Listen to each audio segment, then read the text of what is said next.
Series में आगे चलते हुए जो टेंस मैं लेने जा रहा हूं दैट इज पास्ट टेंस। और पास्ट टेंस में भी स्पेशली जो टेंस मैं सेलेक्ट कर रहा हूं that is past indefinite tense. तो पास्ट इंडेफिनिट टेंस किस तरीके से बनता है और किस तरीके से सीखा जाता है आप पूरी तरीके से यहां पर सीखेंगे। That is your past indefinite tense. Past indefinite tense, past जैसा कि कल भी बताया था, if your incident of past is taken in indefinite condition, अगर आपका कोई इंसिडेंट पास्ट का लिया जाता है और कंडीशन इनडेफिनिट हो जाए, जैसे मैं बाजार जाता था, इसका मतलब ये फंक्शन आप अपनी लाइफ में रिपीट करते रहते थे।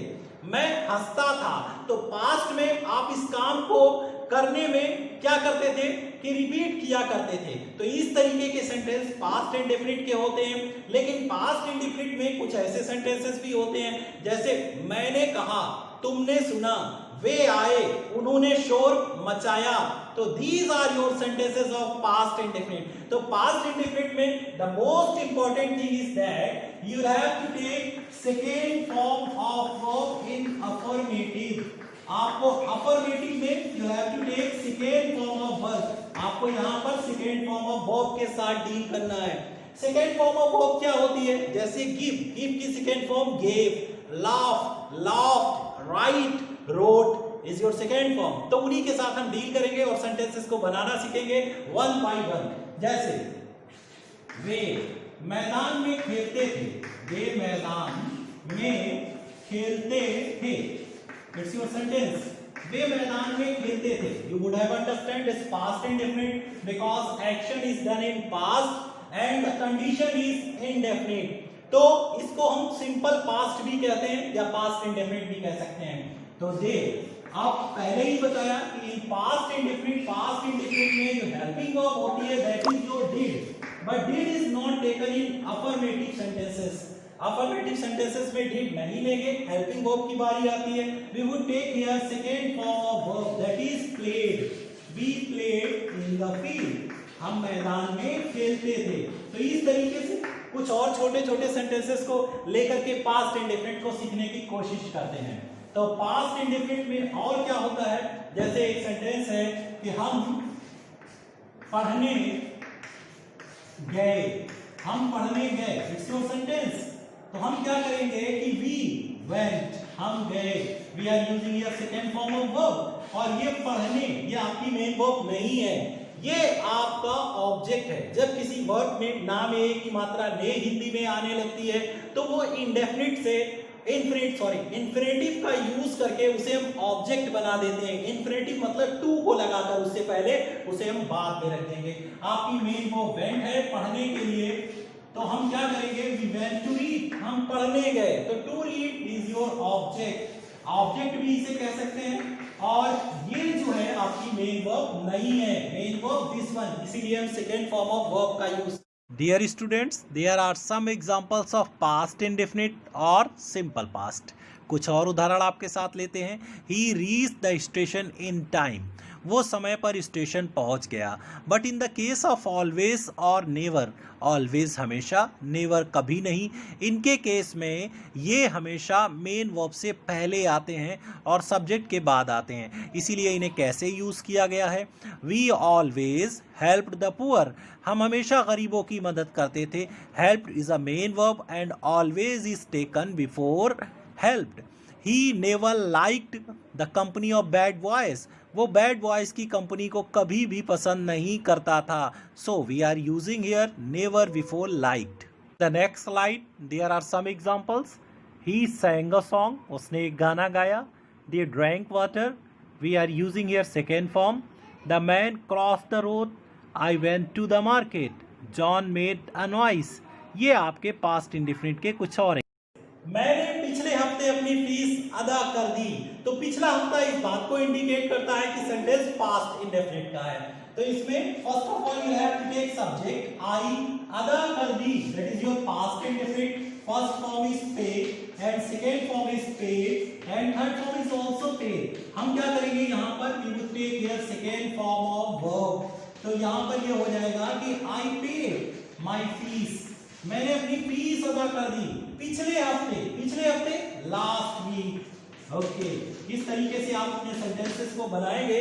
आई paid my fees last week, कल कोई काम किया या अगो आ जाता सेंटेंस में। जैसे एक सेंटेंस बहुत ही फेमस आपके लिए लेते हैं कि देयर लीव्ड, रहता था, देयर लीव्ड अ फार्मर, एक फार्मर रहा करता था इन अ विलेज, एक गांव में एक किसान रहता था। तो हमने यहाँ पर क्या देयर को एक सब्जेक्ट के तौर पर यूज किया। Then we use second form of verb because helping verb is not used in affirmative sentences. Affirmative sentences में हेल्पिंग वर्ब का यूज नहीं करते हैं। So I have taken here second form. There lived, रहता था, कौन रहता था? अ फार्मर, कहाँ रहता था? इन अ विलेज। बहुत अच्छी तरीके से आपने ये सेंटेंस बनाया। नेक्स्ट सेंटेंसेस में हम बात करेंगे पास्ट इंडेफिनिट के निगेटिव सेंटेंसेस की। तो हम निगेटिव सेंटेंसेस को कैसे बनाते हैं? Negative sentences in past indefinite, ये काफी आसान होता है। किस तरीके से आसान होता है? आप आसानी से समझें, पैशेंस रखें, सारा कुछ समझ में आएगा। जैसे एक सेंटेंस लिया कि वे बाजार नहीं गए, वे बाजार नहीं गए। Okay, that is your past indefinite. Past indefinite की दो पहचान, था आता है या थे आता है। उसके अलावा पास्ट इंडेफिनिट में क्या होता है कि पास्ट इंडेफिनिट में we use here second form of verb. है था नहीं आता है कभी कभी, तो हम ये सेंटेंस बनाएंगे कि दे डिड नॉट गो। लेकिन जब पास्ट इंडेफिनिट बना है, वैसे हम वेंट का यूज करते हैं, लेकिन यहाँ पर वेंट का यूज नहीं होगा। आप जानते हैं कि पास्ट इंडेफिनिट में हेल्पिंग वर्ब डिड का यूज करते हैं। जब नॉट लगता है तो हेल्पिंग वर्ब का आना बहुत ही जरूरी हो जाता है। तो दे डिड नॉट गो, और यहाँ पर वेंट की फर्स्ट फॉर्म को रखेंगे। क्यों रखेंगे? With any helping verb in past indefinite और प्रेजेंट इंडेफिनिट। प्रेजेंट इंडेफिनिट या पास्ट इंडेफिनिट में कोई भी हेल्पिंग वर्ब जब आती है तो उसके साथ फर्स्ट फॉर्म ऑफ वर्ब का ही यूज होता है। लेकिन हमारे ज्यादातर बच्चे कभी कभी ये गलती कर बैठते हैं कि वो सेकेंड फॉर्म ऑफ वर्ब का निगेटिव में भी यूज करते हैं। अफर्मेटिव में सेकेंड फॉर्म ऑफ वर्ब का यूज होगा, लेकिन यहाँ पर निगेटिव का। They did not go to market, वे मार्केट नहीं गए। तो ये रहा आपका sentence, that is your sentence of past indefinite. इसी तरीके से निगेटिव सेंटेंसेस और भी बना सकते हैं। जैसे I did not see him, I did not see him, मैंने उसे नहीं देखा या मैं उसे नहीं देखता हूं। I did not see him, first form of verb का यूज कर रहे हैं, तो निगेटिव सेंटेंसेस को बना रहे हैं। इसी तरीके से हम अपने इंट्रोगेटिव सेंटेंसेस को भी बना लेंगे पास्ट इंडेफिनिट में। अब इंट्रोगेटिव सेंटेंसेस को कैसे बनाते हैं? You will have to look for that. आपको उसके लिए थोड़ा सा देखना है कि इंटरोगेटिव सेंटेंसेस, इंटरोगेटिव सेंटेंसेस को देखिए।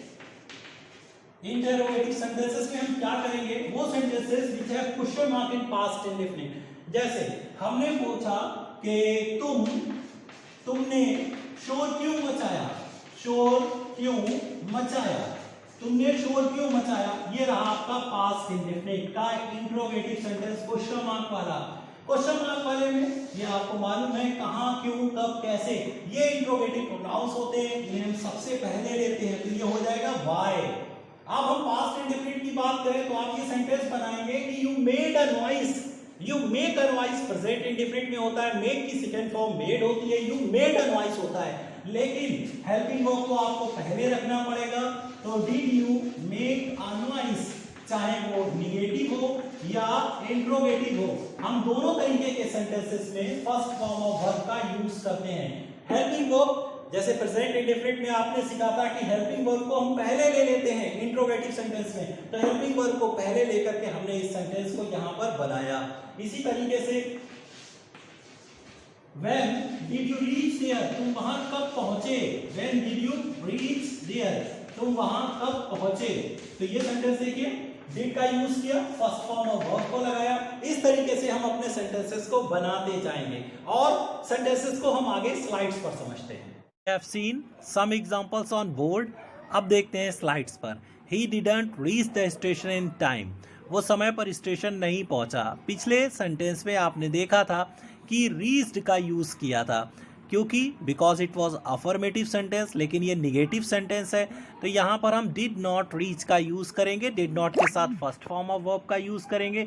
We never help the poor, लेकिन नेवर के केस में you have to take second form. Never के केस में आपको सेकेंड फॉर्म ही रखना पड़ेगी नेगेटिव सेंटेंसेस में। लेकिन जब सवाल इंट्रोगेटिव का उठे नेवर या ऑलवेज के केस में, तब आपको डिड को लेना ही पड़ेगा। Did he never like the company of bad boys? क्या वो बुरे लड़कों की सोबत को कभी भी पसंद नहीं करता था? इसी तरीके से ऑलवेज के केस में भी सेम थिंग को हम पिकअप करेंगे। But in the case of always, जैसे सेंटेंस है कि ही ऑलवेज हेल्प्ड द पुअर, अगर यही सेंटेंस इंट्रोगेटिव में होता तो आप ये बनाते कि did he always help the poor? क्या वो हमेशा गरीबों की मदद करता? अब ये थे आपके sentences of past indefinite. Tenses को और ज़्यादा बेहतर तरीके से समझने के लिए आप हमारे वीडियो टेंसेस इन 10 मिनट्स को देखना ना भूलें, जिसका लिंक डिस्क्रिप्शन बॉक्स में दिया गया है। आप अगर क्वेश्चन आंसर या क्विज को अटेम्प्ट करना चाहते हैं तब भी आप डिस्क्रिप्शन बॉक्स के क्विज के लिंक को ओपन करके आप टेस्ट अटेम्प्ट कर सकते हैं, और राइटिंग टेस्ट मटेरियल के लिए भी वहीं पर लिंक अवेलेबल है। Thank you for watching this video.